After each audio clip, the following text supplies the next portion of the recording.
GPMG in the SF role has important tactical uses, both in attack and defence.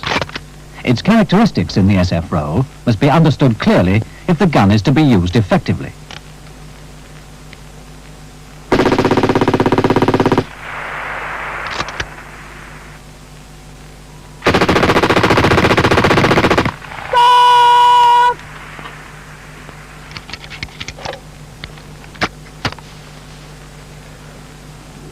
Consider a vertical target.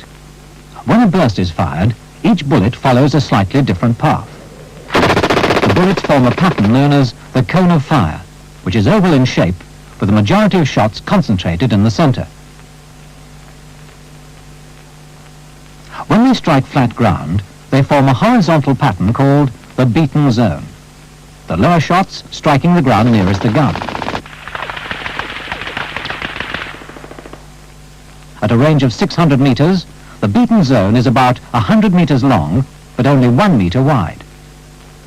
Also at 600 metres, the trajectory is very flat. No bullets rising more than 4 feet above the ground, as the tracer helps indicate.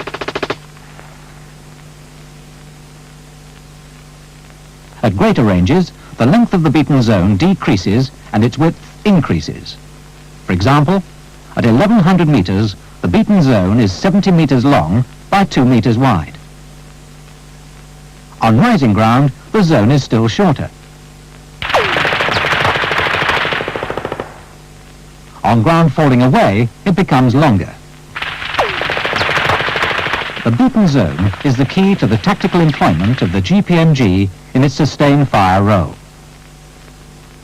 One or more guns are best sighted to a flank to take targets in enfilade in front of neighbouring defensive positions.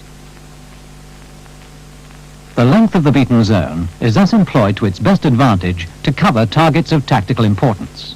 For example, along tracks or hedgerows, or, as in this case, along the edge of a wood.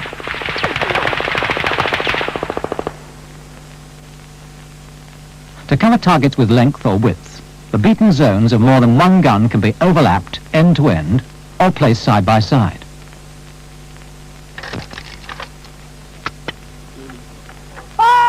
Up to 1100 metres, observational tracer ensures accuracy. Beyond 1100 metres, tracer burns out. Accuracy then depends on observing the strike of the bullets and making corrections to hit the target.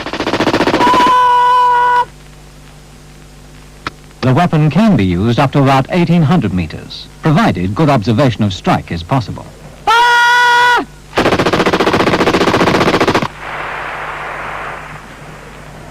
Stop! Go left! 2 clicks! Go on! To see the strike at longer ranges, the fire controller must be displaced to one side in a separate OP. Strike is more easily observed if 2 or more guns are employed and ground is dry or dusty.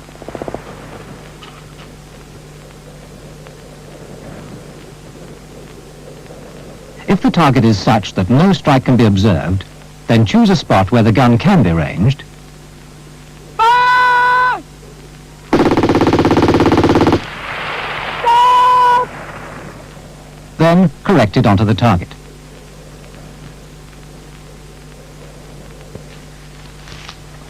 Provided the guns have been registered and recorded in good visibility, using the C2 dial sight and aiming post and lamp, predetermined targets can be engaged even in darkness or when obscured by smoke or poor visibility. Frontal targets do not make best use of the beaten zone. Guns should always be well protected and sighted in defilade. That way you get better concealment plus more effective fire. To be most effective, lines of fire should be across ground which is either level or slopes gradually away from the guns. By remembering such simple rules, you'll make the most of the GPMG's potential.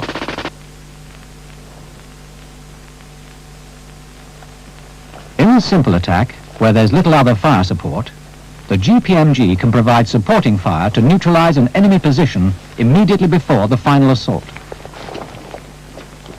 During the attack, the weapon and its SF kit can put down accurate supporting fire on enemy positions in front of leading assault troops.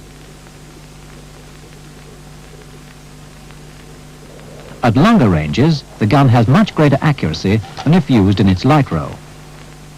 Move now. Here, in a simple dismounted combat team fire and maneuver situation, the fire platoon has been allocated 2 SF kits by the combat team commander to give additional fire support to his attack from a flank.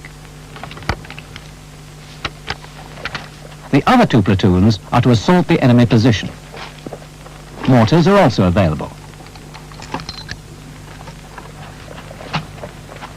Prior to the attack, extra ammunition has to be dumped at the gun positions by the rifle sections. Gunners! 600! One! Left edge! Lay! Hold up! Well up! Look!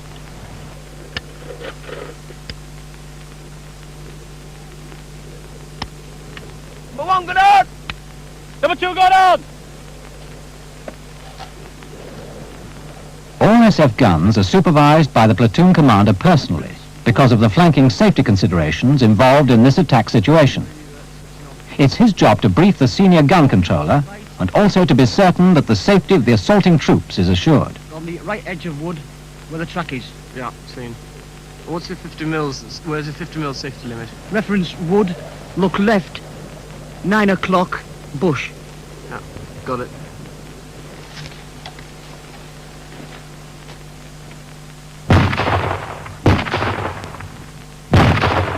In the initial stages, mortar fire is brought down on the enemy position.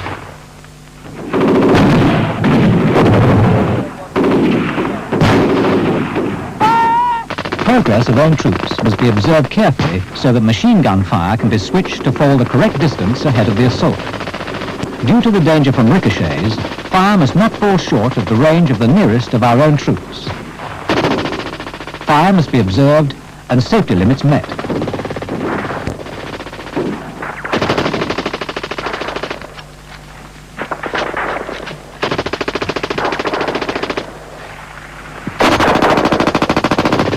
In wartime, the flanking safety limit is never less than 50 mils.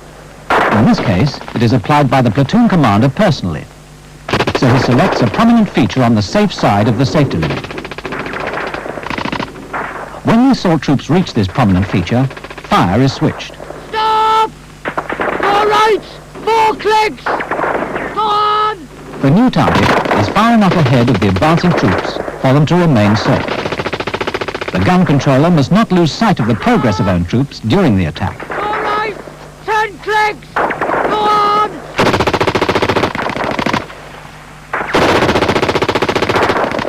Stop! Hello, 1-1 Sierra, this is 1-1. Move to new location now, over. 1-1 Sierra, will go out. Prepare to move! Dismount guns! Right, Hodgson, come on. With the attack completed, the GPMGs will, on orders, reorganize quickly on the objective and join up with the assaulting troops ready to meet any counterattack.